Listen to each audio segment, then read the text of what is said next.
السلام علیکم ورحمۃ اللہ وبرکاتہ۔ الحمد للہ رب العالمین والصلاة والسلام على رسوله الكریم محمد اشرف الانبیاء وافضل المرسلین وعلى آلہ واصحابہ وازواجہ وذریاتہ واہل بیتہ اجمعین ومن تبعهم بإحسان إلى يوم الدين وبعد. أعوذ بالله السميع العليم من الشيطان الرجيم.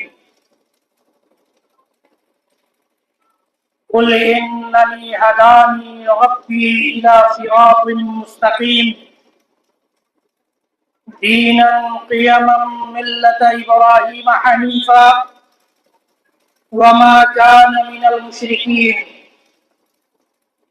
قل إن صلاتي ونسكي ومحياي ومماتي لله رب العالمين لا شريك له وبذلك أمرت وأنا أول المسلمين. وقال رسولنا صلوات ربي وسلامه عليه يا معاذ أتدري ما حق الله على العباد وما حق العباد على الله؟ قال قلت الله ورسوله أعلم. قال حق الله على العباد أن يعبدوه ولا يشركوا به شيئا وحق العباد على الله أن لا يعذب من لا يشرك به شيئا. توحید کی امانت سینوں میں ہے ہمارے، آسان نہیں مٹانا نام و نشاں ہمارا. بزرگوں، دوستو، اس بستی کے وہ سارے لوگ جن کے کانوں سے میری آواز ٹکرا رہی ہے، وہ مائیں اور بہنیں جو پردے سے اس گفتگو کو سن رہی ہیں،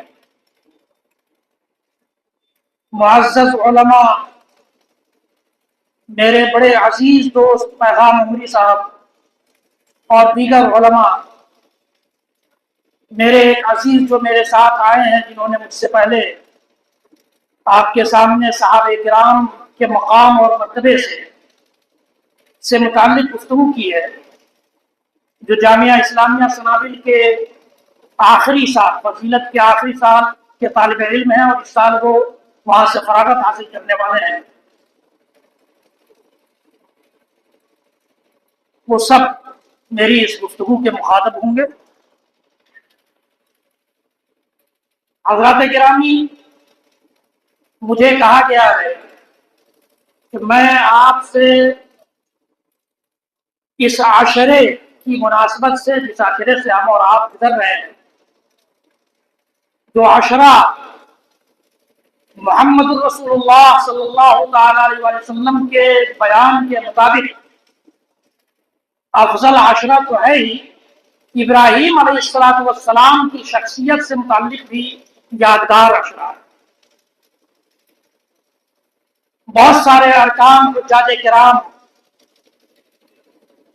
اس موقع سے حج کے دنوں میں، آج سے حج کا کیا ایام شروع ہو گئے. آج حاجی منی میں تھے، کل عرفہ جائیں گے، پھر وہاں سے مزدلفہ آئیں گے، مزدلفہ سے منی جائیں گے، پھر منی سے مکہ خانہ کعبہ لوٹیں گے.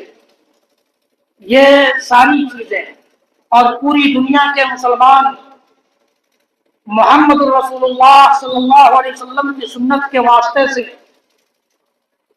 قربانی کا جو عظیم عمل پیش کرنے والے ہیں ابھی چند ہی دنوں میں، ان سب کا تعلق ایک بڑی ہستی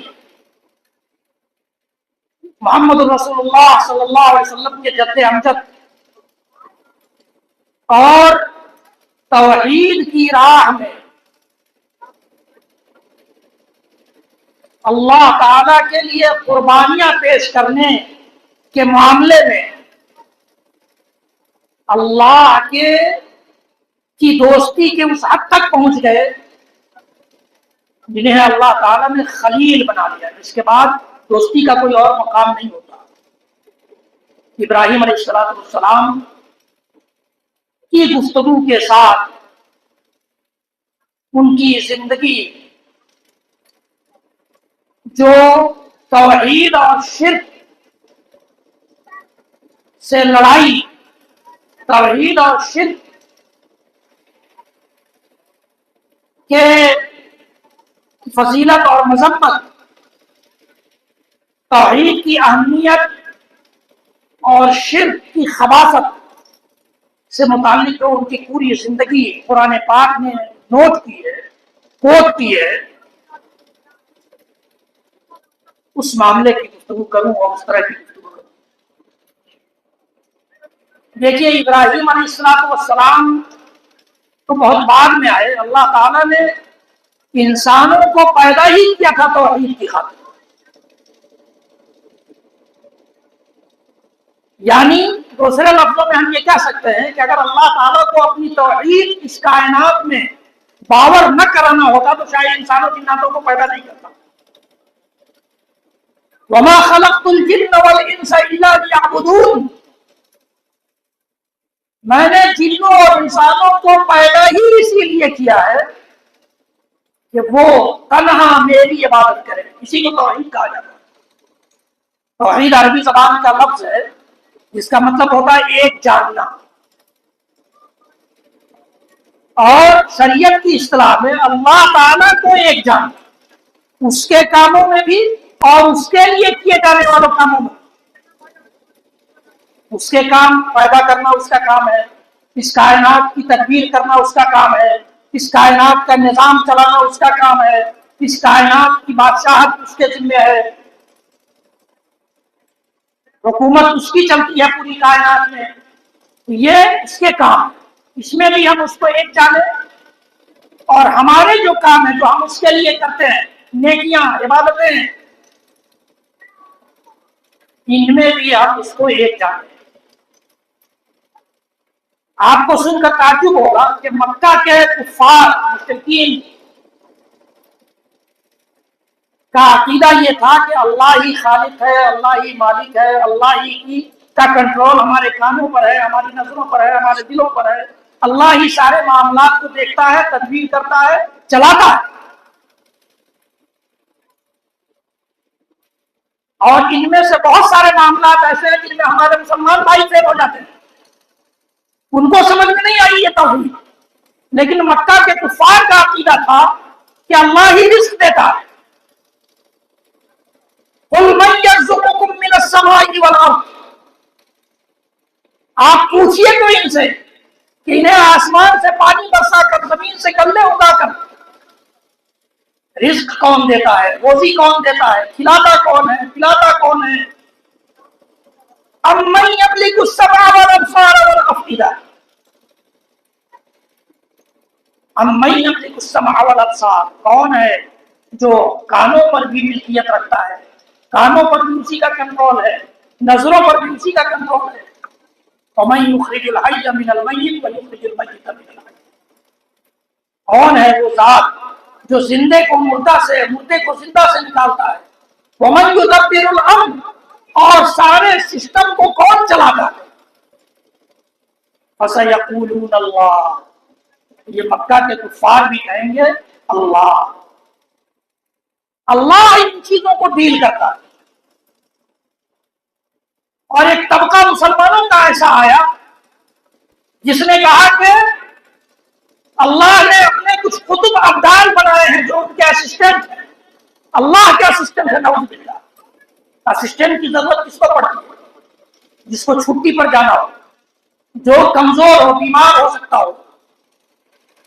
اللہ تعالیٰ کمزور ہے، چھٹی پر جاتا ہے تو اس کو اسسٹنٹ کی ضرورت پڑے گی۔ شعبہ بانٹ دیا کہ فلاں فلاں وبھاگ کا، فلاں فلاں علاقے کا، فلاں فلاں علاقے کا ذمہ دار ہے۔ اس طرح کا عقیدہ مسلمانوں کے اندر ایک طبقہ ایسا ہے، اور مکہ والوں کا عقیدہ نہیں۔ اللہ تعالیٰ نے سراہا ہے، اور سراہنے کے ساتھ کہا ہے کہ جب اس بات کو مانتے ہیں تو پھر تنہا میری عبادت کیوں نہیں کرتے، دوسرے معبود کہاں سے بنا دیا؟ اس لیے اللہ تعالیٰ نے ذکر کیا وَلَئِن سَأَلْتَهُم مَّن خَلَقَ السَّمَاوَاتِ وَالْأَرْضَ لَيَقُولُنَّ اللَّهُ، آپ اگر ان سے پوچھیں گے کہ آسمانوں کو پیدا کس نے کیا، زمین کو کس نے پیدا کیا، تو یہ ضرور کہیں گے اللہ۔ مسلمانوں کو یہ بات سمجھ میں نہیں آئی۔ تو توحید کی ایک قسم یہ ہے، اور دوسری قسم وہی جو میں نے بتایا آپ کو کہ ہم اپنے کاموں میں، نیکیوں میں، عبادتوں میں اس کو ایک جانے۔ تو مکہ والے پہلی قسم کو مانتے تھے، اس قسم کو نہیں مانتے تھے۔ اسی میں جھگڑا سارے انبیاء اور رسولوں کے درمیان اور ان کی امتوں کے درمیان رہا، اور آج بھی اسی کا جھگڑا۔ اللہ تعالیٰ نے انبیاء کا سلسلہ، رسولوں کا سلسلہ اسی لیے جاری کیا۔ سارے انبیاء اور رسولوں کی بنیادی تعلیم جو تھی وہ یہی تھی کہ اس کائنات میں ایک اللہ کی عبادت ہونے لگ جائے، ایک اللہ کی عبادت کا ڈنکا بج جائے، ہر انسان ایک اللہ سے اپنی نو لگانے لگ جائے۔ چنانچہ اللہ تعالیٰ نے نوح علیہ السلام کو جب بھیجا تو نوح علیہ السلام نے بھی اپنی قوم کو یہی کہا کہ یا قوم اعبدوا اللہ ما لکم من الہ غیرہ، اے میری قوم اس اللہ کی عبادت کرو جس کے علاوہ تمہارا کوئی معبود نہیں ہے، تمہاری عبادتوں کا کوئی حقدار نہیں ہے۔ اس کے بعد ہود علیہ السلام آئے، انہوں نے بھی اپنی قوم کو یہی دعوت دی، یا قوم اعبدوا اللہ ما لکم من الہ غیرہ۔ ابراہیم علیہ السلام کی جو پوری زندگی، پریکٹیکل لائف، پوری طرح سے توحید کی بولتی ہوئی تصویر ہے۔ وہ خود بھی دعا کرتے تھے کہ رب اجنبنی وبنی ان نعبد الاصنام، اے میرے رب مجھے، میرے بچوں کو، میری اولاد کو اس بات سے بچا لے، دور کر دے کہ ہم بتوں کی عبادت کرنے لگ جائیں۔ باپ سے لڑ پڑے، باپ سے کہا کہ تتخذ اصناما آلہہ انی اراک وقومک فی ضلال مبین، کہ کیا آپ بتوں کو معبود بناتے ہیں؟ میں آپ کو اور آپ کی قوم کو کھلی گمراہی میں دیکھ رہا ہوں۔ آج کوئی نوجوان اگر توحید سمجھ لیتا ہے اور توحید کو گلے لگا لیتا ہے، شرک اور بدعت سے اپنے آپ کو دور کر لیتا ہے، تو اس کے والدین شکایت کرنے لگ جاتے ہیں کہ دیکھیے بدل گیا۔ ابراہیم علیہ السلام نے اپنے باپ سے کو چیلنج کیا، کہا کہ آپ میری پیروی کریں گے تو راہ راست پر آ جائیں گے، میری پیروی کریں گے تو راہ راست پر آ جائیں گے، ورنہ آپ گمراہ ہو جائیں گے، اللہ کا عذاب آپ کو آ گھیرے گا۔ ابراہیم علیہ السلام نے اپنے باپ سے کہا، اور پھر اس کے بعد کے انبیاء، صالح علیہ السلام نے اپنی قوم سے یہی کہا، یا قوم اعبدوا اللہ ما لکم من الہ غیرہ۔ حضرت شعیب نے بھی اپنی قوم سے یہی کہا، یا قوم اعبدوا اللہ ما لکم من الہ غیرہ۔ اور رسول اکرم صلی اللہ تعالی علیہ وسلم نے بھی اپنی قوم سے یہی کہا تھا مکہ کے وادی میں، یا ایھا الناس قولوا لا الہ الا اللہ تفلحوا، اے انسانوں سنو، مکہ کی اس وادی سے آپ کے خطاب کا مقصد ساری انسانیت، قیامت کی صبح تک جو انسان پیدا ہوں گے سب کے لیے تھا، وہ اعلان سب کے لیے تھا کہ لا الہ الا اللہ کہہ لو کامیاب ہو جاؤ، لا الہ الا اللہ کہہ لو کامیاب ہو جاؤ۔ مکہ والوں نے دامن جھاڑ کر کے کہا کہ اجعل الآلہۃ الہا واحدا، اتنے سارے معبودوں کا ہمارے یہاں رواج ہے اور محمد صلی اللہ علیہ وسلم نے ایک معبود بنا دیا اتنے سارے معبودوں کو۔ وہ تو مکہ کے کفار تھے، مشرکین تھے، ان کے یہاں اس بات سے تعجب ہوتا تھا کہ محمد نے ایک عجیب و غریب بات کر دی، ان ھذا لشیء عجاب۔ لیکن آج اسی توحید کو مسلم سوسائٹی میں، مسلمان معاشرے میں آپ پیش کیجئے تو مسلمان تعجب کی نگاہ سے دیکھتا ہے، مسلمانوں کو یہ بات عجیب و غریب لگتی ہے، انہیں یہ بات سمجھ میں نہیں آتی کہ ہمارے قیام کا مستحق حقدار صرف اللہ، ہمارے رکوع اور سجدوں کا حقدار صرف اللہ، ہماری دعاؤں کا حقدار صرف اللہ، ہماری فریادوں کا حقدار صرف اللہ. ہم مانگیں گے تو اس سے مانگیں گے، مدد طلب کریں گے تو اس سے مدد طلب کریں گے، اور سر پیشانی رگڑیں گے تو اس کے سامنے رگڑیں گے، خون بہائیں گے کسی جانور کا تو اس کے سامنے اس کے نام سے بہائیں گے، اور قربانی پیش کریں گے تو اس کے لیے کریں گے. یہ بات مسلمانوں کو سمجھ میں نہیں آئی. یہ بات سمجھ میں نہیں آئی کہ حاجت روا وہی ہے، مشکل کشا وہی ہے، گنج بخش وہی ہے، غریب نواز وہی ہے. یہ بات مسلمانوں کو سمجھ میں نہیں آئی. اللہ تعالیٰ نے قرآن پاک میں بے شمار مقامات پر ان عقیدوں کو بتایا ہے، بیان کیا ہے. تو قرآن سے تو ہمیں اور آپ کو دور کر دیا گیا، ممبر و محراب سے اس بات کا اعلان کر کے کہ خبردار قرآن تمہارے سمجھنے کی چیز نہیں ہے. ایک بہت بڑی جماعت ہے، اور اس جماعت کی ہم لوگ بھی تعریف کر دیتے ہیں کبھی کبھی.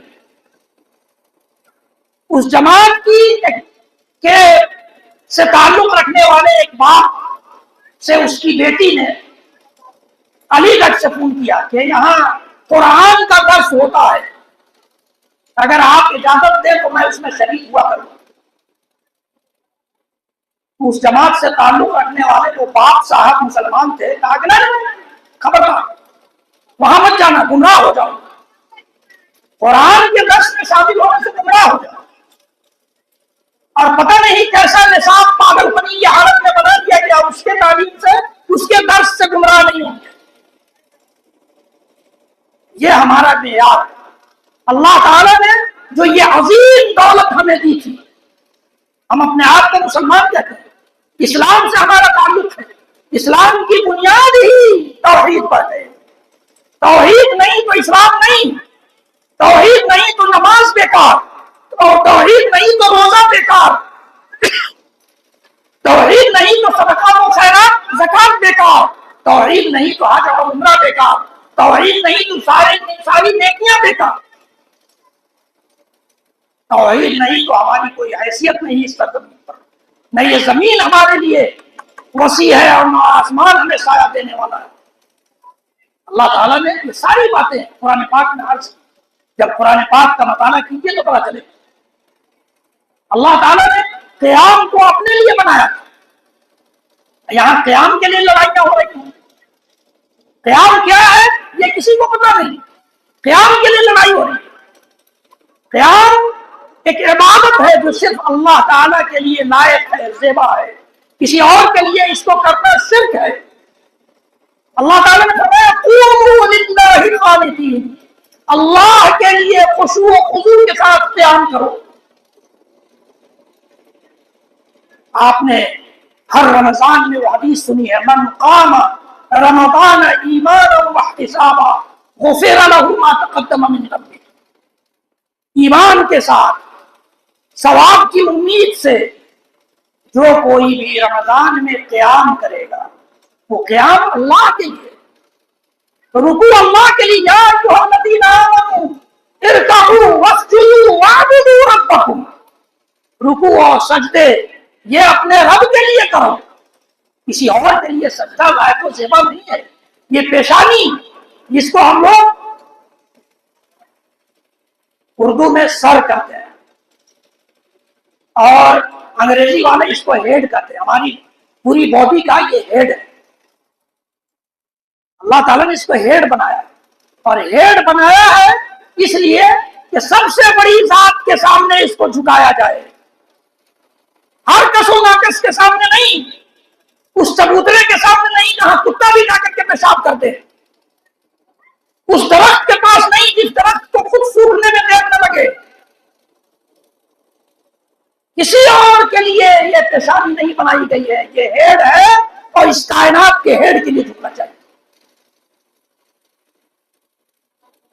اور یقین جانیے کہ جن لوگوں نے، جن انسانوں نے ایک رب کے لیے سجدہ کرنا سیکھ لیا، اللہ تعالیٰ نے ان کو ان سارے سجدوں سے نجات دے دی، سارے سجدوں سے نجات دے دی. وہ ایک سجدہ جسے تو گرہ سمجھتا ہے، ہزار سجدوں سے دیتا ہے انسان کو نجات. سارے سجدوں سے نجات۔ اور عجیب و غریب بات یہ ہے کہ قرآن نے ایک پرندے کو یہ سمجھ دی، قرآن نے جیسا کہ کوٹ کیا کہ ایک پرندے کو یہ سمجھ تھی، ایک پرندے کو یہ سمجھ تھی کہ سجدہ صرف اللہ کے لیے کیا جانا چاہیے۔ انسان نہیں سمجھ پاتا ہے، یہ کیسا انسان ہے جو اپنے آپ کو کہتا ہے کہ ہم تو اشرف المخلوقات ہیں، ہم تو عقل مندی کے بادشاہ ہیں، ہم تو چالاک واقع ہوئے ہیں، لیکن یہ آسان سی بات سمجھ میں نہیں آئی۔ اور حضرت سلیمان علیہ السلام کے لشکر کا ایک پرندہ آ کر کے سلیمان علیہ السلام سے کہتا ہے، سلیمان علیہ السلام سے وہ پرندہ کہتا ہے میں نے ایک مہارانی کو دیکھا،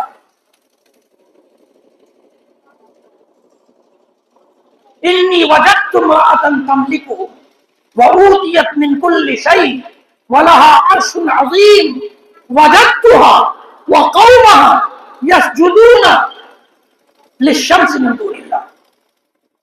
اللہ کے علاوہ سورج کے لیے سجدہ کرتے ہوئے اس کو بھی اور اس کی قوم کو بھی۔ اس کو سمجھ میں آ گیا کہ اللہ کے علاوہ کسی اور کے لیے سجدہ نہیں کرنا۔ انسانوں کو سمجھ میں نہیں آیا کہ وہ آدمی جو قبر میں چلا گیا، ہمیں اور آپ کو کسی کو پتہ نہیں ہے کہ قبر میں خود اس کی کیا حالت ہے، وہاں قبر تک پر جا کر سجدہ کرتے ہیں، قبر تک پر جا کر قیام کرتے ہیں، قبر تک پر جا کر پتھر چڑھاتے ہیں۔ اتنا کمزور دین تھا ہمارا، ہم اتنے کمزور رب کو ماننے والے ہیں، ہمارا دین اتنا کمزور تھا۔ محمد رسول اللہ صلی اللہ تعالی علیہ وسلم کی 23 سالہ زندگی جن چیزوں کی مخالفت، جن چیزوں کی تردید، جن چیزوں کو ختم کرنے کے لیے گزری، بھول گئی، ختم ہو گئی، اس کی بھی قدر نہیں کیا۔ سجدہ صرف رب العالمین کے لیے۔ اور آپ کو سن کر یہ بھی تعجب ہوگا کہ کائنات کی ہر چیز رب العالمین کے لیے سجدہ کرتی ہے، لیکن انسان ہے جس میں سے کچھ لوگ اللہ کے لیے سجدہ کرتے ہیں، باقی تو پتہ نہیں کس کس کے لیے کرتے ہیں۔ الم تر ان اللہ یسجد له من فی السماوات ومن فی الارض والشمس والقمر والنجوم والجبال والشجر والدواب وكثير من الناس۔ تمہیں پتا ہے، اللہ تعالیٰ کہتا ہے، سورۃ الحج کی آیت ہے، قرآن کی آیت ہے، تمہیں پتا ہے کہ اللہ کے لیے آسمانوں کی ساری چیزیں، زمینوں کی ساری چیزیں سجدہ کرتی ہیں۔ اللہ تعالیٰ نے اتنا کہہ دیا تھا کافی ہے، لیکن اس کے بعد بھی سورج، چاند، ستارے، پہاڑ، چوپائے اور اکثر لوگ بھی اللہ کے لیے سجدہ کرتے ہیں۔ اللہ تعالیٰ نے اس کو ڈیٹیل کے ساتھ بیان کیا۔ وَكَثِيرٌ حَقَّ عَلَيْهِ الْعَذَابُ، اور بہت سے ایسے انسان بھی ہیں جن پر عذاب ثابت آ چکا ہے، عذاب ثابت ہو چکا ہے کہ وہ اللہ کے لیے سجدہ نہیں کرتے۔ تو ساری مخلوقات اللہ کے لیے سجدہ کریں اور ہم اپنے آپ کو اشرف المخلوقات کہیں اور جہاں چاہے سجدہ کریں، یہ بات سمجھ میں نہیں آئی۔ اللہ تعالیٰ، اللہ کے رسول صلی اللہ علیہ وسلم نے فرمایا کہ جب تمہیں کچھ مانگنا ہو تو اللہ سے مانگو۔ اذا سألت فاسأل اللہ واذا استعنت فاستعن باللہ، جب تمہیں سوال کرنا ہو تو اللہ سے سوال کرو، اور جب مدد مانگنی ہو تو اللہ سے مانگو۔ ہم سوال کرنے پہنچ جاتے ہیں درباروں میں، آستانوں پر۔ اللہ کے جو نام تھے وہ اس سرزمین پر، ہندوستان کی سرزمین پر دوسروں کو دے دیے گئے، اور نام ایسا رکھا گیا کہ لوگوں کو سمجھ میں نہ آئے۔ مشکل کشا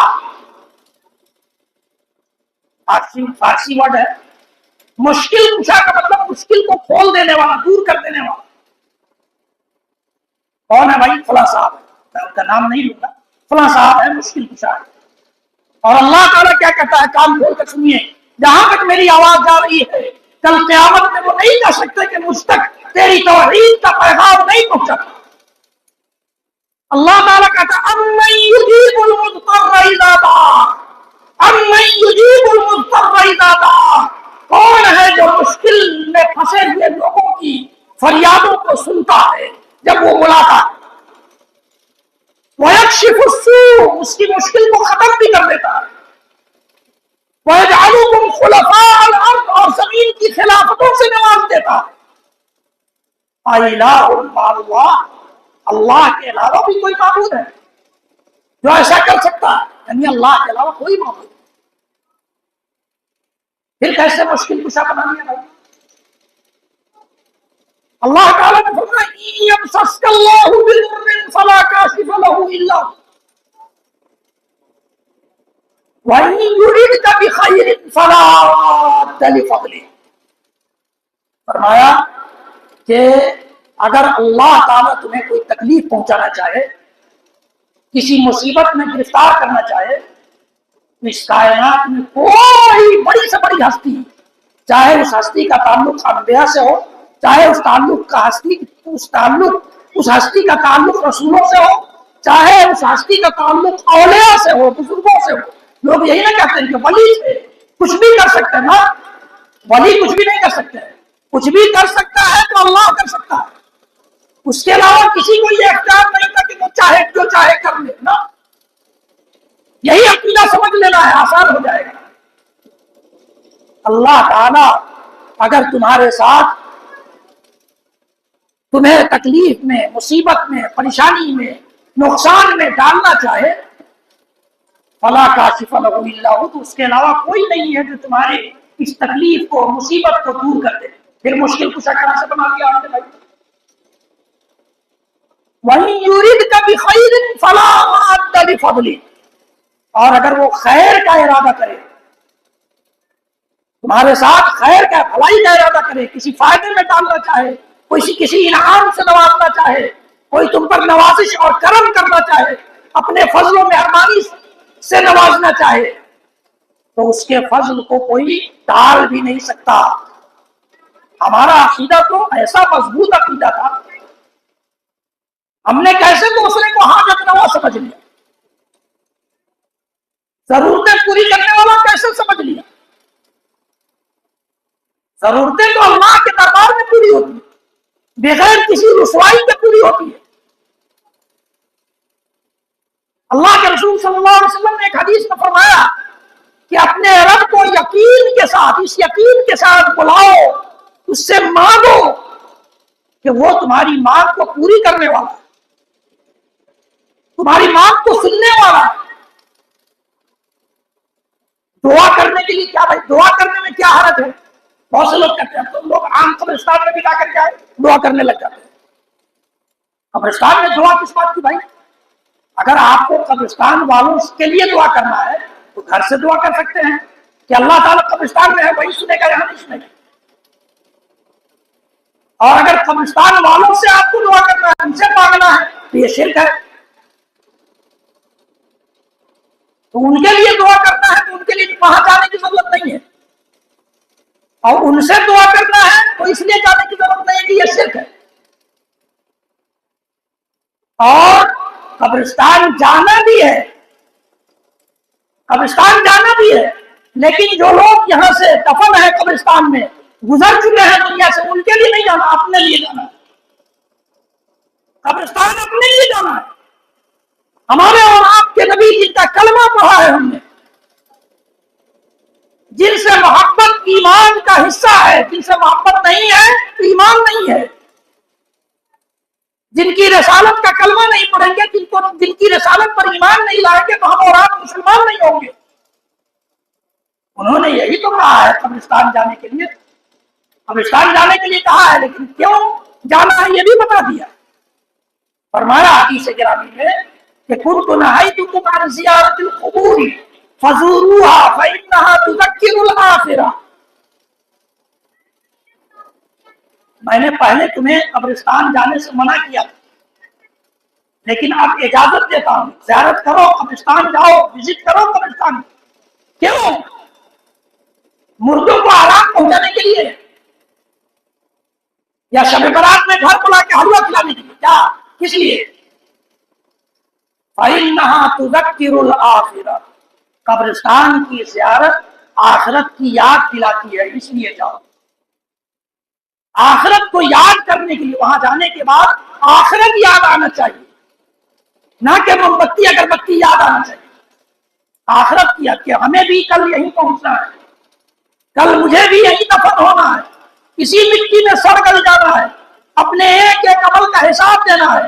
دفن کر کے جیسے ہی لوگ یہاں سے ہلیں گے کہ سوال جواب شروع ہو جائے گا، یہ ساری چیزیں اپنے دل و دماغ میں پیدا کرنے کے لیے جانا ہے۔ قبرستان والے کب سے دینے والے ہیں، قبر میں جانے والے کب سے دینے والے ہیں کہ ہم نے ان کو حاجت روا بنا دیا، مشکل کشا بنا دیا، گنج بخش بنا دیا۔ گنج بخش کا مطلب ہوتا ہے خزانہ بخشنے والا، خزانہ بخشنے والا۔ میں آپ سے پوچھوں کہ خزانہ کون بخش سکتا ہے؟ آپ میں سے ہر آدمی کہے گا اللہ کے علاوہ کوئی نہیں بخش سکتا۔ تو پھر دنیا میں کیسے کوئی قبر والا گنج بخش ہو گیا؟ یہ بات کیوں نہیں سمجھ میں آئی؟ ما يفتح الله للناس من رحمة فلا ممسك لها وما يمسك فلا مرسل له من بعده۔ اللہ تعالی رحمت کا دروازہ کھول دے، خزانوں کا دروازہ کھول دے تو کائنات کی کوئی طاقت اس کو نہیں روک سکتی، اور جب وہ خزانوں کا دروازہ بند کر دے، رحمتوں کا دروازہ بند کر دے تو دنیا کی کوئی طاقت اسے کھول نہیں سکتی۔ اللہ کے نبی صلی اللہ علیہ وسلم کی دعا ہے اللہم لا مانع لما اعطیت ولا معطی لما منعت۔ تو جسے نواز دے کوئی روک نہیں سکتا، اور جس سے تو روک لے اسے کوئی نواز نہیں سکتا۔ غریب نواز دنیا میں کہاں سے آ گئے؟ نوازنے والا اللہ تھا، نبی نے ہمیں سکھلایا تھا، جس نبی کا کلمہ ہم پڑھتے ہیں انہوں نے یہ بتایا تھا، اور دنیا والوں نے ہندوستان میں غریب نواز بنا لیا۔ جن کے ملکوں میں غریب نواز نہیں ہے وہ بیچارے کیا کریں گے؟ کبھی سوچا آپ نے وہاں کے غریب کو کون نوازے گا؟ نہیں سوچا۔ وہاں کے لوگوں کو گنج کون بخشے گا، خزانہ کون بخشے گا؟ وہاں کے لوگوں کی مشکلات کون دور کرتا ہے؟ وہاں کے لوگوں کو اولاد کون دیتا ہے؟ اولاد مانگنے لوگ چلے جاتے ہیں، اولاد مانگنے چلے جاتے ہیں آستانوں پر، درباروں میں، درگاہوں میں۔ یہ شرک، کسی اور سے ایسی چیز مانگنا جو اللہ کے علاوہ کوئی نہیں دے سکتا، وہ شرک ہے۔ اور اللہ تعالیٰ نے بڑے صاف لفظوں میں کہا ہے کہ للہ ملک السماوات والارض، اللہ ہی کے لیے ہے آسمانوں کی بادشاہ اور زمین کی۔ یخلق ما یشاء، جو چاہتا ہے پیدا کرتا ہے، جو چاہتا ہے پیدا کرتا ہے۔ تو جو چاہتا ہے پیدا کر سکتا ہے وہی ہمیں اور آپ کو اولاد دے سکتا ہے۔ یہب لمن یشاء اناثا ویہب لمن یشاء الذکور، فرمایا جسے چاہتا ہے صرف بیٹیاں دیتا ہے، جسے چاہتا ہے صرف بیٹے دیتا ہے۔ او یزوجہم ذکرانا و اناثا، جسے چاہتا ہے دونوں دیتا ہے، بیٹیاں بھی بیٹے بھی۔ وَيَجْعَلُ مَن يَشَاءُ عَقِيمًا، اور جسے چاہتا ہے بانجھ بنا دیتا ہے۔ وہ بانجھ بنا دے کوئی اولاد نہیں دے سکتا، وہ بیٹے اور بیٹیاں دونوں دینا چاہے کوئی روک نہیں سکتا، کوئی وہ صرف بیٹیاں دینا چاہے کوئی بیٹا نہیں دے سکتا، جو صرف بیٹے دینا چاہے کوئی بیٹی نہیں دے سکتا۔ یہی اسی کو توحید کہتے ہیں۔ اور جیسے ہی آپ کسی کے دربار میں پہنچے اولاد مانگنے کے لیے، یہ شرک، یہ شرک ہے۔ آپ نے اپنی زندگی کو شرک سے ملا لیا، ایمان کو شرک سے ملا لیا، جو اللہ تعالیٰ کو گوارا نہیں ہے۔ اللہ تعالیٰ نے آپ کو پیدا کیا تھا توحید کے لیے، آپ نے اس پر ڈاکہ ڈال دیا۔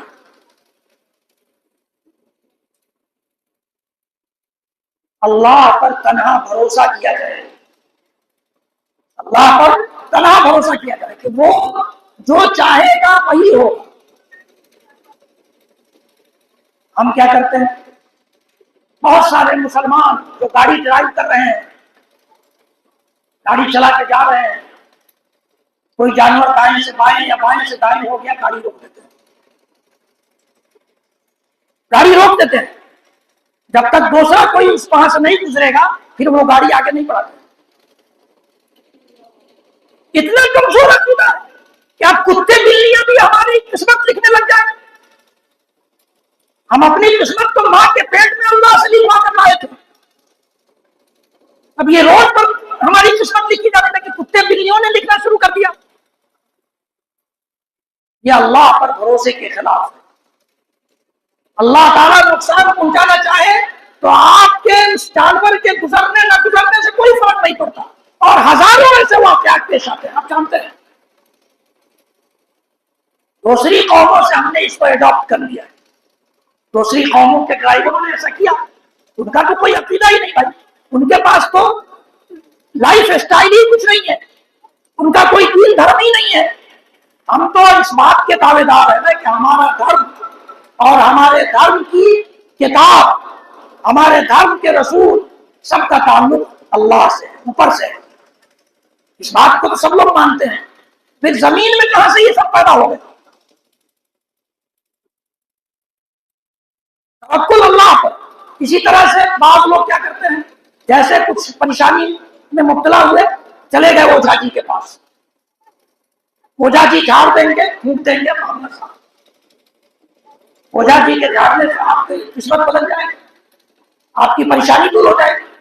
یہ اللہ پر بھروسہ کے خلاف تھی. آپ اللہ کے سامنے اپنی پریشانی پھینک دیجیے اور اس پریشانی سے نجات مانگیے، اس یقین کے ساتھ کہ اس پریشانی سے نجات اگر ملے گی تو اللہ کے دربار میں ملے گی، کہیں اور نہیں مل سکتی.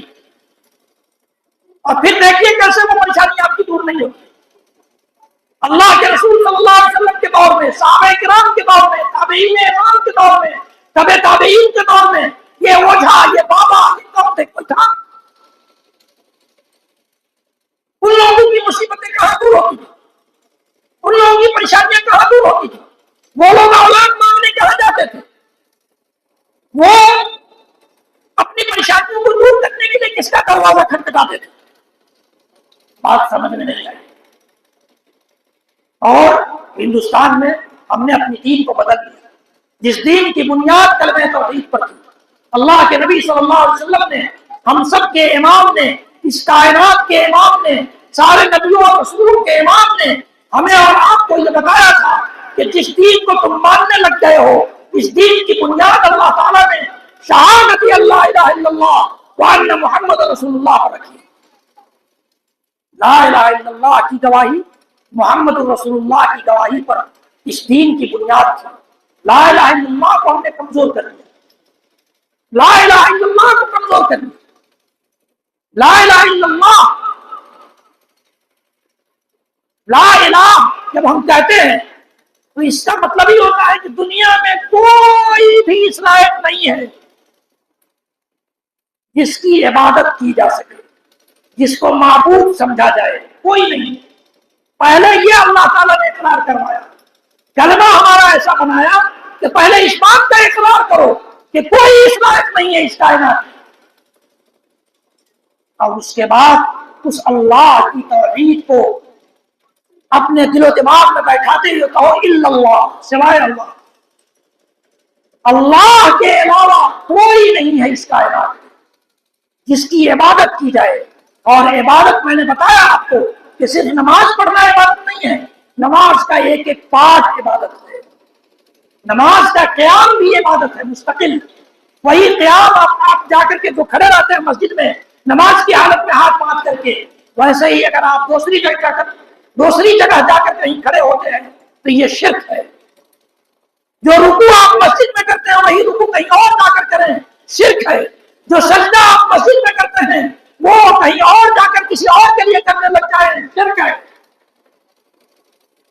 دعا مانگتے ہیں اللہ تعالیٰ سے اسی مسجد میں بیٹھ کر یا اپنے گھر میں بیٹھ کر، وہی دعا آپ کسی اور سے مانگنے چلے جائیں، یہ شرک ہے. قربانی، ابھی قربانی آ رہی ہے، یہ قربانی کے دن میں جو بکرا ذبح کرے وہ اللہ کے لیے، اور باقی جہاں چاہے ذبح کرتے رہے، جس کے نام پر چاہے چڑھاوا چڑھاتے رہے، جس کے نام کی چاہے نظر مانتے رہے. ہاں سارے ذبیحے سب اللہ کے نام سے، اللہ کے نام کے علاوہ کسی اور کے نام پر اگر آپ ذبیحہ پیش کرتے ہیں تو وہ حرام ہے، اس کا کھانا بھی حرام ہے اور وہ کام بھی حرام ہے. یہ بات قرآن کے مطالعے سے معلوم ہوتی ہے، یہ بات کتاب و سنت کی خالص تعلیم سے معلوم ہوتی ہے۔ اللہ کے نبی صلی اللہ علیہ وسلم نے فرمایا من ذبح لغیر اللہ فقد اشرک، جس نے اللہ کے علاوہ کے لیے ذبح کیا، چاہے ایک مرغا آپ چڑھائے، بابا جی نے کہا دیا لال مرغا لے کر آنا ہے، ڈھابا والوں نے کہہ دیا کہ سفید کبوتر لے کر کے آنا، کیوں؟ بکرا چڑھاؤ گے تمہارا کام بن جائے گا، وہی بکرا اللہ کے نام پر صدقہ کر دو میرے بھائی میری بہنوں، تمہارا کام بن جائے گا، یقینی طور پر کام بن جائے گا، لیکن غلط جگہ پر لے جاؤ گے تو نہیں کام بنے گا۔ اپنے آپ کو ان ساری عبادتوں میں فریاد کرنا ہو، جیسے اب ہمارے یہاں کیا ہے، نعرہ ہی بن گیا ہے، نعرہ ایک عجیب و غریب بنایا گیا، نعرہ رسالت بنا لیا گیا یا رسول اللہ، جبکہ نعرہ رسالت کیا تھا؟ محمد الرسول اللہ۔ رسالت کا نعرہ کیا ہے؟ محمد الرسول اللہ، جس کا ایک مطلب ہوتا ہے، ایک مفہوم ہوتا ہے، ایک عقیدے کا اعلان ہوتا ہے کہ محمد صلی اللہ علیہ وسلم اللہ کے رسول ہے، اور یا رسول اللہ کا مطلب ہوتا ہے اے اللہ کے رسول، جس کا کوئی مکمل مفہوم نہیں ہے، مکمل مطلب نہیں ہے، ایسا کیسے نعرہ ہو سکتا؟ تو نعرہ تو اسلام نے دیا تھا رسول اللہ محمد رسول اللہ، ہم نے یا رسول اللہ بنا لیا۔ یا رسول اللہ عربی زبان کا قاعدہ ہے کہ یا کے ذریعے ہم کسی سامنے زندہ آدمی جو ہمارے سامنے ہے، جو ہماری آواز سن رہا ہے، اس کو بلاتے ہیں، یا عبداللہ، اے اللہ کے بندے، یا اے عبداللہ ادھر آؤ۔ یا رسول اللہ کہاں سے؟ اللہ کے نبی صلی اللہ علیہ وسلم نے ایک موقع سے فرمایا کہ مجھ سے فریاد نہیں کی جا سکتی، فریاد کرنا ہے تو اللہ سے کرو، اس رب سے کرو جو رات کی تاریکی میں بھی اور رات کی خاموشی میں بھی، دن کے اجالے میں بھی، دن کے ہنگامے میں بھی، تم لیٹے لیٹے مانگو گے تو بھی سنے گا، بیٹھ کر مانگو گے تو بھی سنے گا، کھڑے ہو کر کے مانگو گے تو بھی سنے گا، سجدے کی حالت میں مانگو گے تو بھی سنے گا، قیام کی حالت میں مانگو گے تو بھی سنے گا، اس کے لیے کہیں جانے کی ضرورت نہیں ہے، تم اس کا دروازہ تو کھٹکھٹا کر دیکھو۔ اذا سألک عبادی عنی فإنی قریب، میرے بارے میں میرے بندے آپ سے پوچھے تو آپ کہہ دیجیے میں قریب ہوں۔ پھر سوال ہوگا کہ کتنا قریب ہے؟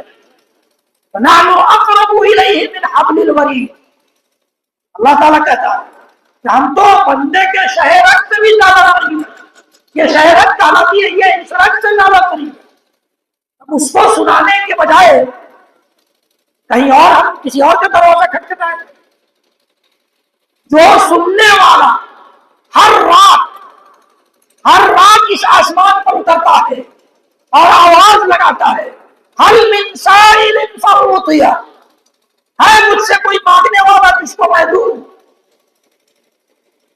حل من مستغفر فاغفر لہ، ہے کوئی مغفرت طلب کرنے والا جس کی مغفرت کروں، حل من تائب فاتوب علیہ، ہے کوئی توبہ کرنے والا جس کی توبہ قبول کروں۔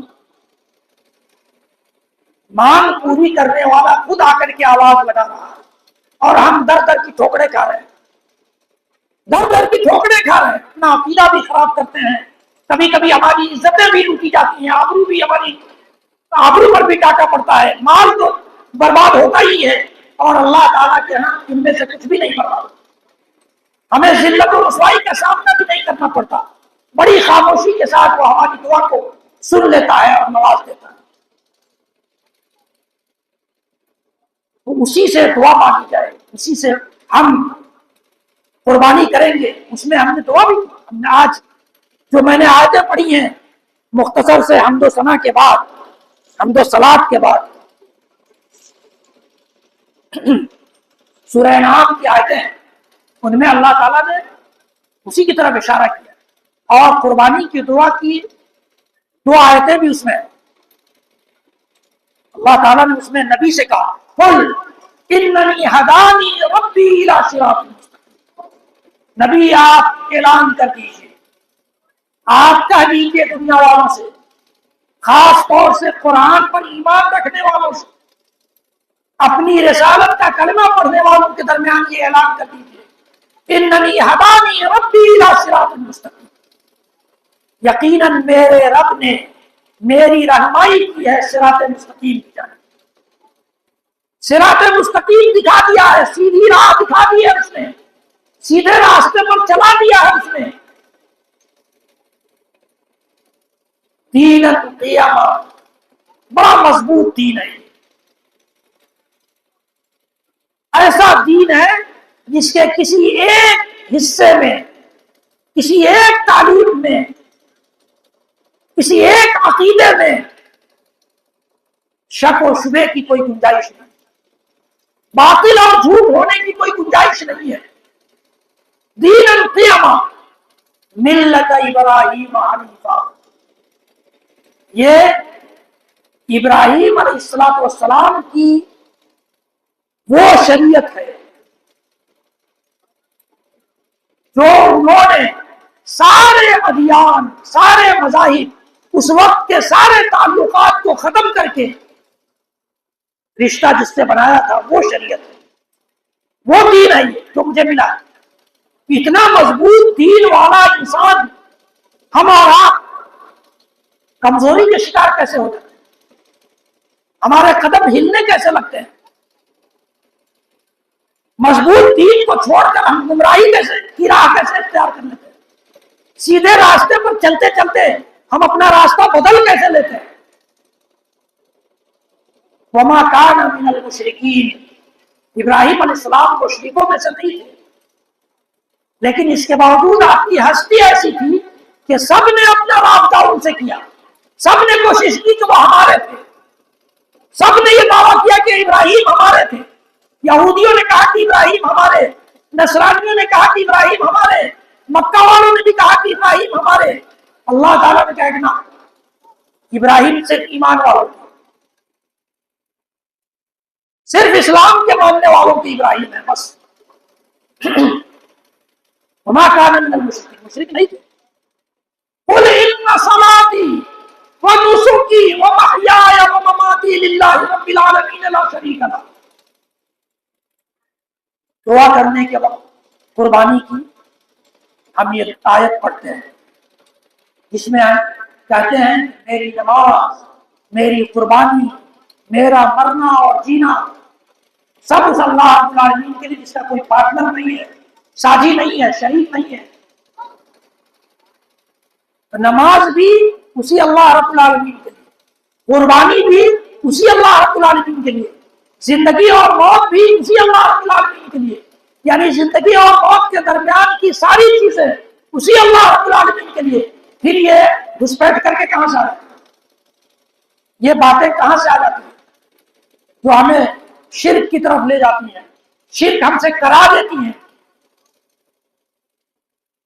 یقین جانیے کہ شرک کرنے والا، اللہ تعالیٰ نے مثال دی ہے شرک کرنے والے کی، اس کی مثال ایسی ہے کہ یہ آسمان سے گرے۔ میں کہتا ہوں جب اس آیت کی تفسیر آتی ہے، تشریح کی باری آتی ہے، تو میں کہتا ہوں کہ شرک نہ کرنے سے پہلے یعنی توحید کے ماننے والے آسمان کی بلندی پر ہیں۔ کبھی تو اللہ تعالیٰ نے کہا وَمَن يُشْرِكْ بِاللَّهِ فَكَأَنَّمَا خَرَّ مِنَ السَّمَاءِ، جو اللہ کے ساتھ شرک کرے گا اس کی مثال ایسی ہے کہ وہ آسمان سے گر پڑا، یعنی شرک کرنے سے پہلے وہ آسمان کی بلندی پر تھا۔ توحید کے ماننے والے آسمان کی بلندی پر ہیں، اور جیسے ہی ہماری زندگی میں شرک آیا وہاں سے گر پڑتا ہے، خر من السماء، اور زمین تک نہیں پہنچ پاتا، یعنی نہ اس کے حصے کا آسمان رہا، نہ اس کے حصے کی زمین رہی، آسمان زمین میں اس کے لیے کوئی جگہ نہیں۔ فَتَخْطَفُ الطَّيْرُ أَوْ تَهْوِي بِهِ الرِّيحُ فِي مَكَانٍ سَحِيقٍ، کہا کہ راستے میں ہی چڑیوں نے اچک لیا، چڑیوں نے اچک لیا، یا ہوا کسی ایسے دور دراز مقام پر لے گئی جس کا کچھ اتا پتہ نہیں۔ یہ شرک کرنے والے. شرک کرنے والے کا میں نے شروع میں کہا تھا کہ کوئی عمل قبول نہیں ہوتا. اللہ تعالیٰ نے قرآن پاک میں 18 انبیاء کا ذکر کیا اور 18 انبیاء کے ذکر کے بعد فرمایا وَلَوْ أَشْرَكُوا لَحَبِطَ عَنْهُمْ مَا كَانُوا يَعْمَلُونَ. اگر یہ سب کے سب یہ شرک کرتے، سب کے سب سارے انبیاء شرک کرتے تو ان کے سارے اعمال برباد ہو جاتے. یہاں تک کہ نبی اکرم صلی اللہ علیہ وسلم کو اللہ تعالیٰ نے فرمایا کہ لَئِنْ أَشْرَكْتَ لَيَحْبَطَنَّ عَمَلُكَ لَئِنْ أَشْرَكْتَ لَيَحْبَطَنَّ عَمَلُكَ. اگر آپ بھی شرک کریں گے تو آپ کے سارے اعمال برباد ہو جائیں گے. شرک کرنے والا اگر توبہ نصیب نہیں ہو، توبہ کا وقت نہیں ملا، مہلت نہیں ملی. ہمارے یہاں ایک بہت مشہور ٹیلرنگ کے کام کرنے والے انسان تھے، بہت مشہور تھے، میں نام نہیں لوں گا. وہ صاحب اجمیر تشریف لے گئے اور اجمیر سے لوٹتے ہوئے راستے میں ان کا ایسا ایکسیڈنٹ ہوا کہ یہاں سے یہ نیچے بالکل الگ اور اوپر الگ. پتا نہیں ان کو توبہ نصیب ہوئی تھی نہیں، وہ کس لیے گئے تھے، کس مقصد سے گئے تھے. لیکن ایسا موقع آ سکتا ہے کہ ہم شرک کرتے کرتے اس دنیا سے چلے جائیں، توبہ کا موقع نہ ملے.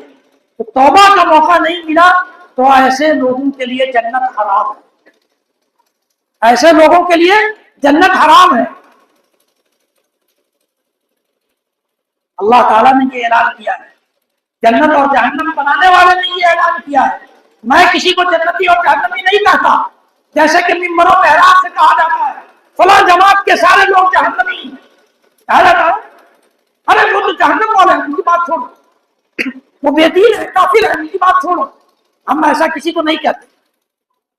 ہم تو انہیں کہتے ہیں جو بھی شرک کرے گا اللہ تعالیٰ نے اس کے لیے خود جنت حرام کرا دیا. اللہ تعالیٰ نے فرمایا إِنَّهُ مَن يُشْرِكْ بِاللَّهِ فَقَدْ حَرَّمَ اللَّهُ عَلَيْهِ الْجَنَّةَ. فَقَدْ حَرَّمَ اللَّهُ عَلَيْهِ الْجَنَّةَ. جو اللہ کے ساتھ شرک کرتے کرتے مر جائے اللہ نے اس پر جنت حرام کر دی. اللہ کے نبی صلی اللہ علیہ وسلم کی حدیث ہے من لقی اللہ لا یشرک به شیئا دخل الجنہ ومن لقیہ یشرک به شیئا دخل النار. جو اللہ کے ساتھ اللہ سے جو ملے گا یعنی مر کر کے اللہ کے پاس جائے گا اس حال میں وہ شرک نہ کرتا ہو، توحید کو اس نے سمجھ لیا اور توحید کے مطابق اپنی زندگی گزارنے لگ گیا، وہ جنت میں جائے گا. اور اللہ سے ملے اس حال میں کہ وہ شرک کرتا ہو، توحید پہنچی اس کے پاس، توحید کی تعلیم اس تک پہنچائی گئی، توحید کی تبلیغ کی گئی، توحید کا سبق اسے دیا گیا، لیکن اس نے اس کو تسلیم نہیں کیا اور مر گیا، تو وہ جہنم میں جائے گا. یہ اللہ کے نبی صلی اللہ علیہ وسلم کی حدیث. فیصلہ ہمیں اور آپ کو کرنا ہے کہ ہم توحید پر مرنا چاہتے ہیں، اللہ کی وحدانیت پر مرنا چاہتے ہیں یا شرک پر مرنا چاہتے ہیں. شرک یہ اس قدر خطرناک چیز ہے کہ اللہ کے نبی صلی اللہ علیہ وسلم خود دعا کرتے تھے اللہم انی اعوذ بک من ان اشرک بک شیئا وانا اعلم واستغفرک لما لا اعلم. اے اللہ میں تجھ سے انجانے میں غیر شعوری طور پر مجھ سے شرک ہو جائے اس کی پناہ مانگتا ہوں. مجھے اپنی پناہ میں رکھ. انجانے میں کوئی شرک ہو جائے تو ہم تو توبہ بھی نہیں کر پائیں گے، تو مجھے اپنی پناہ میں رکھ کہ مجھ سے ایسا شرک نہ ہو. وَأَسْتَغْفِرُكَ لِمَا لَا أَعْلَمُ. میں جان بوجھ کر کے کوئی شرک کروں اس سے اپنی پناہ میں رکھ. اللہم انی اعوذ بک من ان اشرک بک شیئا وانا اعلم. جانتے پوچھتے مجھ سے شرک ہو جائے میں اس سے تیری پناہ طلب کرتا ہوں. تو نہ روکے، تو شرک کے راستے ہمارے اوپر بند نہ کرے، توحید کی روشنی ہمیں نہ دکھلائے تو ہم سے ہو سکتا ہے. اس لیے میں تیری پناہ چاہتا ہوں اور انجانے میں ہو جائے میں تجھ سے معافی طلب کرتا ہوں. شرک اتنی خطرناک چیز، اس لیے توحید کو گلے لگایا جائے، توحید کی تعلیم کو سمجھا جائے۔ میں یہ کہہ رہا تھا کہ قربانی کی اس آیت میں جو ہم یہ اعتراف کرتے ہیں کہ میری نماز، میری قربانی، میرا مرنا اور جینا سب اللہ رب العالمین کے لیے ہے، جس کا کوئی شریک نہیں ہے، تو پھر ہماری موت اور زندگی کے درمیان جو چیزیں ہیں ان چیزوں میں سے کسی کو بھی، کسی عمل کو بھی اللہ کے علاوہ کسی اور کے لیے اللہ کے لیے ہم نے کر دیا، تو موت اور زندگی کو اللہ کے حوالے کر دیا، اللہ کے لیے کرنے۔ یہی توحید ہے، یہی توحید ہم سے چاہتی ہے، یہی لا الہ الا اللہ ہم سے چاہتا ہے۔ اسی کی تعلیم کے لیے اللہ کے رسول صلی اللہ علیہ وسلم نے 23 سالہ زندگی کو بھلا لیا۔ اور اگر توحید کو ہم نے نہیں سمجھا، توحید کی تعلیم کو ہم نے گلے نہیں لگایا، تو میں نے بتایا آپ کو وہی شرک۔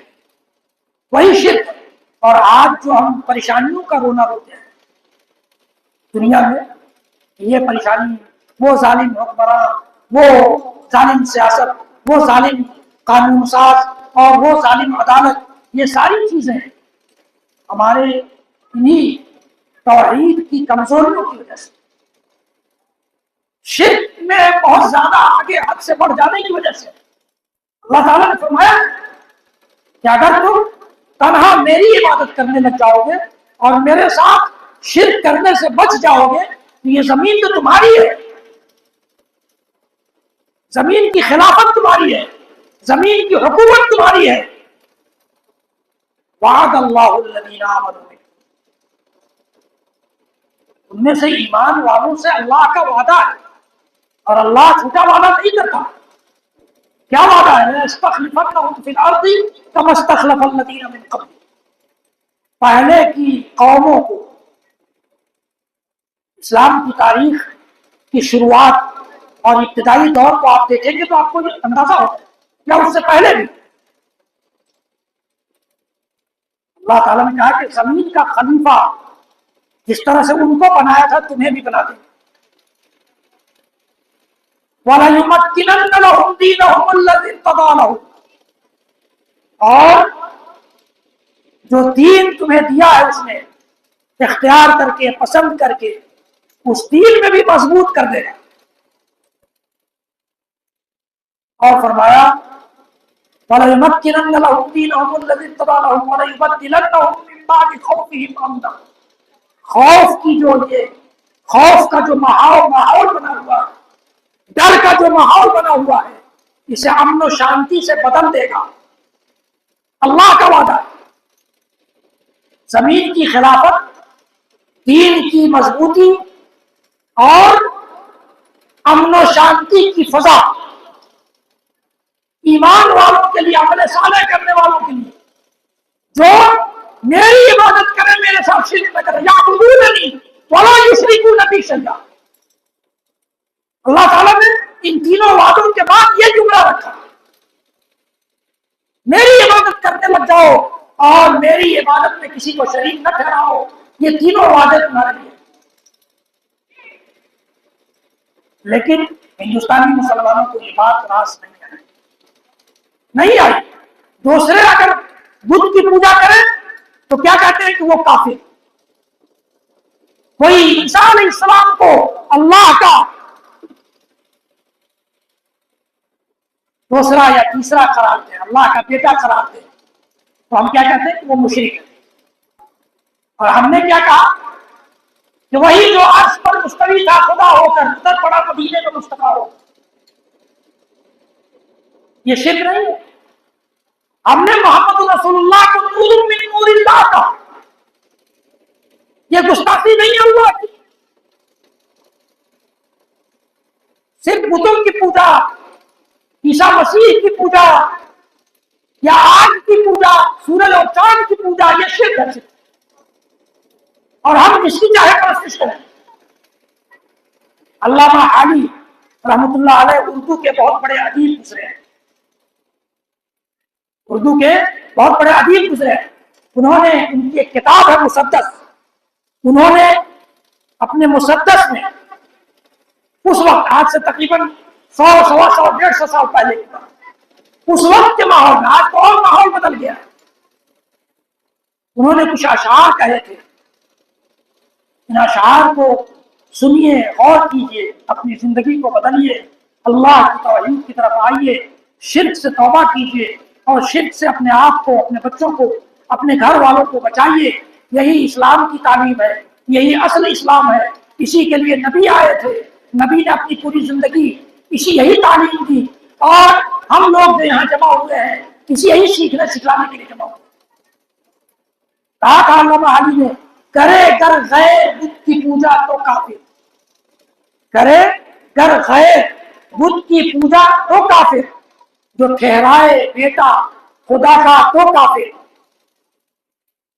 خدا کا بیٹا، یہودیوں نے عزیر کو خدا کا بیٹا کہا، اور عیسائیوں نے عیسیٰ علیہ السلام کو خدا کا بیٹا کہا، تو ہم کیا کہتے ہیں کہ ان کو کافر ہے، اللہ کا بیٹا کہتے ہیں۔ اور آپ کو شاید پتہ نہ ہو، کتابیں چونکہ پڑھتے نہیں ہیں، اور یا ہو سکتا ہے کہ کوئی چنگھاڑنے والا کسی اسٹیٹ سے آپ کو بتایا بھی ہو، کسی ہندوستان کے ایک اسٹیٹ میں ایک صوفی رہتا تھا، جس سے جب لوگوں نے جا کر کہا کہ کیسے تم ولی ہو اللہ کے، کیوں نہیں پانی برسواتے ہو؟ اغام صاحب جانتے ہو، چوڑی پہنتا تھا، وہ پتہ نہیں کیسا مرد تھا، وہ چوڑی پہنتا تھا، وہ باہر آسمان میں کھلی فضا میں آیا اور اپنی چوڑیوں کو پھوڑتے ہوئے کہا اس نے کہ یا تو پانی برسا یا اپنا سہاگ واپس لے لے، انا للہ و انا الیہ، اپنا سہاگ واپس لے لے۔ اور یہی بات مولوی جب اسٹیج سے کہے گا تو نعرے تکبیر، نعرے رسالت لگے گا۔ اس میں کتنی بڑی گستاخی چھپی ہوئی ہے، نظر نہیں آئے گی۔ کیا گستاخی کی اس نے بتائیے؟ اس نے کہا کہ اپنا سہاگ واپس لے لے، چوڑیاں پھوڑ لیا اس نے، یا تو پانی برسا یا سہاگ واپس لے لے۔ کیا مطلب ہے؟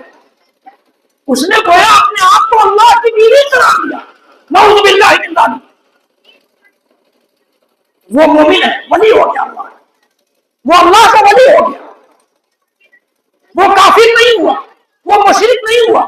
لیکن بیچارے عیسائی اور یہودی، یہ اگر کسی کو میں ان کی صفائی نہیں پیش کر رہا ہوں، یقیناً یہ شرک ہے، لیکن وہ شرک کر رہے ہیں تو ہم کو مشرک کہتے ہیں، اور ہم کر رہے ہیں تو ہم مشرک نہیں، ہم تو مومن ہیں، پکے سچے مومن ہیں۔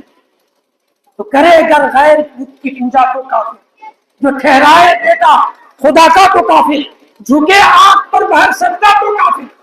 آگ پر مجوسی آگ کی پوجا کرتے ہیں، روشنی کی پوجا کرتے ہیں، تو ان کے سامنے سجدہ کریں آگ۔ تو آپ دیکھتے ہوں کہ ہمارے ہندوستان میں برادران وطن بھی آگ کی پرستش کرتے ہیں، آگ کی پوجا کرتے ہیں، آگ کے نام پر ایک تہوار مناتے ہیں، آگ کے نام پر ایک تہوار بھی مناتے ہیں۔ تو کیا ہوا؟ آگ کو پوجنے والے کافر ہو گئے۔ کواکب میں مانے کرشمہ تو کافر، ستاروں میں کرشمہ مانے تو کافر ہے۔ ستارے یہ بہت بڑی مخلوق ہے، یہ اونچائی پر ہے، اس لیے آپ کو سورج اور چاند سے چھوٹے دکھتے ہیں، ان کی دوری زیادہ ہے اس لیے چھوٹے دکھتے ہیں، ورنہ سورج اور چاند سے زیادہ بڑے ہیں، سورج اور چاند سے زیادہ بڑے ہیں۔ تو ان کی پرستش کرنے والے کافر قرار پائے، اور ہم اور آپ جس کی چاہے پرستش کرتے رہیں۔ کہا علامہ حالی نے، مگر مومنوں پر کشادہ ہے رائے، مسلمانوں پر کھلی ہوئی ہے رائے، راستے کھلے ہوئے ہیں، پرستش کرے شوق سے جس کی چاہے، پرستش کرے شوق سے جس کی چاہے، نبی کو چاہے خدا کر دکھلائے، نبی کو خدا کر دیا، کہا کہ سب مختار کل تھے۔ اللہ تعالیٰ نے کئی مقام پر اللہ کے اپنے نبی کو، جس نے نبی بنایا تھا، جس نے آپ کو یہ عالی مقام عطا کیا تھا، آپ کو اس بلندی پر فائز کیا تھا، بہت سارے کاموں میں آپ کی تنبیہ فرمائی، آپ کو کہا کہ نبی یہ کام مناسب نہیں ہے، آپ کو ایسا نہیں کرنا تھا، کہا ہے اللہ تعالیٰ۔ اور میں اس کو بیان کر رہا ہوں تو میں اس سے گستاخ رسول نہیں ہو جاؤں گا۔ اللہ تعالیٰ کا یا ایھا النبی لم تحرم ما احل اللہ لک، نبی اللہ نے جو چیز حلال کی ہے آپ حرام کیوں کر رہے ہیں؟ ما کان لنبی ان یکون لہ اسرا حتی یثخن فی الارض، نبی کے لیے مناسب کہ بدر کے قیدیوں کو فدیہ لے کر چھوڑ دیں، ان کو تو زمین پر خون بہانا تھا ان کا۔ اللہ تعالیٰ نے تنبیہ فرمائی ہے نبی، لیکن ہم نے کیا کہا؟ مختار کن تھے، ہم نے کیا کہا؟ عالم الغیب تھے۔ غیب جاننے والا نبی 70 علماء کو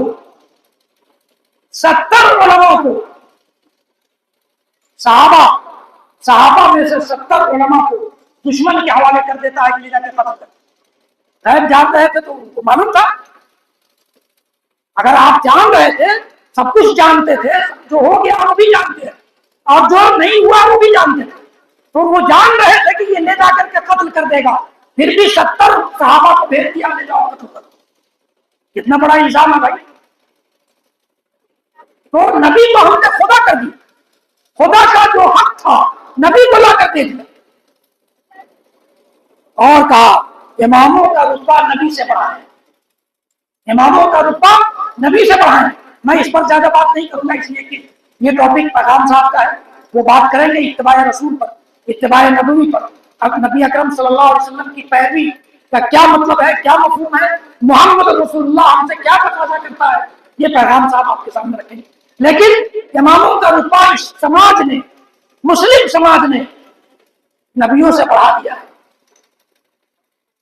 نبی کی بات آنے کے باوجود بھی ہم نے امام کی بات کو مانا، یہی تو نبی کا اماموں کا رتبہ بڑھانا۔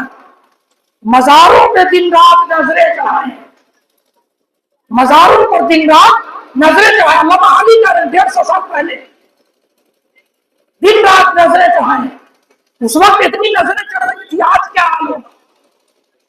ہماری مائیں اور بہنیں بہت چکر لگاتی ہیں مزاروں پر۔ مزاروں پر جانا، ایک تو مزار کا کوئی کنسپٹ نہیں ہے شریعت میں، دوسرے کہ ان کو عام قبرستان میں دفن کیا جانا چاہیے، تیسرے یہ کہ قبرستان کی زیارت بھی، عام قبرستان کی زیارت بھی عورتوں کے لیے صحیح نہیں ہے، پھر مزار پر کیسے جانے لگے؟ دکانداری ہے، دکاندار اس سے منع نہیں کریں گے، ان کو تو اپنے پیٹ بھرنا ہے، اپنی جیب بھرنا ہے، اور آپ کے عقیدے پر، آپ کی دولت پر، آپ کی عزت پر ڈاکہ ڈالنا۔ مزاروں پہ دن رات نظریں چڑھائیں، شہیدوں سے جا جا کے مانگے دعائیں، نہ توحید میں خلل کچھ اس سے آئے، نہ اسلام بگڑے نہ ایمان جائے۔ اس سے اسلام نہیں بگڑے گا، ایمان نہیں جائے گا، توحید اس سے نہیں بگڑے گی۔ وہ دین جس سے توحید پھیلی جہاں میں، پوری دنیا میں اسلام نے توحید کا عقیدہ پھیلایا تھا، وہ دین جس سے توحید پھیلی جہاں میں، ہوا جلوہ گر حق زمین و زمان میں۔ یہ حق کا جلوہ زمین میں اور سارے زمانوں میں اسی دین سے ہوا، اسی شریعت سے ہوئی، اسلام سے ہوا۔ اسلام کے یہ سپاہی، اسلام کا یہ بچہ، اسلام کی یہ خاتون، اسلام کا یہ نوجوان، اسلام کی اصل کو، اسلام کی روح کو کیوں نہیں سمجھ پایا؟ رہا شرک باقی نہ وہم و گما میں، تو پھر کوئی شرک ہی نہیں رہا، جب شرک نہیں ہے، یہ سب توحید ہے، تو پھر شرک کہاں باقی رہا؟ کہا کہ وہ بدلا گیا آ کے ہندوستان میں، ہمیشہ سے اسلام کا جس پہ نازا، وہ دولت بھی کھو بیٹھے آخر مسلمان۔ اسلام اسی پر تو نازا تھا، فخر کرتا تھا کہ اسلام ایک ایسا دین ہے جو ایک رب سے لا بنانا سکھلاتا ہے، ایک رب سے واسطہ رکھنا سکھلاتا ہے، ایک رب سے رشتہ جوڑنا سکھلاتا ہے۔ اسی اصل کو، اسی بنیاد کو توڑ دیا گیا، ڈھا دیا گیا، برباد کر دیا گیا، مسمار کر دیا گیا، اور ڈاکہ ڈالا گیا ہمارے عقیدے کو۔ اللہ کے نبی صلی اللہ علیہ وسلم کی وہ حدیث جو میں نے شروع میں پڑھی تھی، وہ پڑھ کر میں اپنی بات ختم کرتا ہوں۔ بات بہت لمبی ہو گئی، حالانکہ اتنی لمبی بات نہیں ہونی چاہیے، آپ لوگوں کو بھی بہت ساری تیاریاں کرنا ہے گوشت کھانے کی۔ تو اللہ کے نبی صلی اللہ علیہ وسلم کی وہ حدیث جو میں نے شروع میں پڑھی تھی، وہ اللہ کے نبی صلی اللہ علیہ وسلم نے حضرت معاذ رضی اللہ تعالیٰ عنہ، جو آپ کے بڑے معزز اور بڑے محترم صحابی ہیں، وہ آپ کی سواری پر پیچھے بیٹھے تھے، تو اللہ کے نبی صلی اللہ علیہ وسلم نے پوچھا کہ معاذ، تمہیں پتا ہے کہ اللہ کا حق بندوں پر کیا ہے اور بندوں کا حق اللہ پر کیا ہے؟ تو شاید صحابہ کرام کی عادت یہ ہوتی تھی کہ جب تک آپ دنیا میں تھے آپ کوئی سوال کرتے تھے تو اس لالچ میں کہ آپ کوئی نئی بات شاید بتائیں چاہتے تھے کہ اللہ اس کے رسول جانتا ہمیں جانتا. تو انہوں نے بھی یہی بات کہی کہ اللہ و رسول اللہ اس کے رسول جانتے ہیں میں نہیں جانتا. اللہ کے نبی صلی اللہ علیہ وسلم نے فرمایا حق اللہ علی العباد ان یعبدوہ ولا یشرکوا به شیئا. اللہ کا حق بندوں پر صرف ایک ہے. اس حق کا پاس لحاظ رکھ لیں گے باقی زندگی انشاءاللہ آسان ہے. دنیا بھی آسان ہو جائے گی آخرت بھی آسان. اللہ کا حق بندوں پر یہ ہے کہ تنہا اس کی عبادت کرے اور اس کی عبادت میں کسی کو شریک نہ ٹھہرائے. اور جب یہ ہم حق ادا کر لیں گے اللہ کا تو اللہ کے نبی صلی اللہ علیہ وسلم نے فرمایا کہ اور بندوں کا حق اللہ پر یہ ہے کہ اللہ ان بندوں کو عذاب میں گرفتار نہ کرے جس نے اللہ کی عبادت میں کسی کو شریک نہیں ٹھہرایا.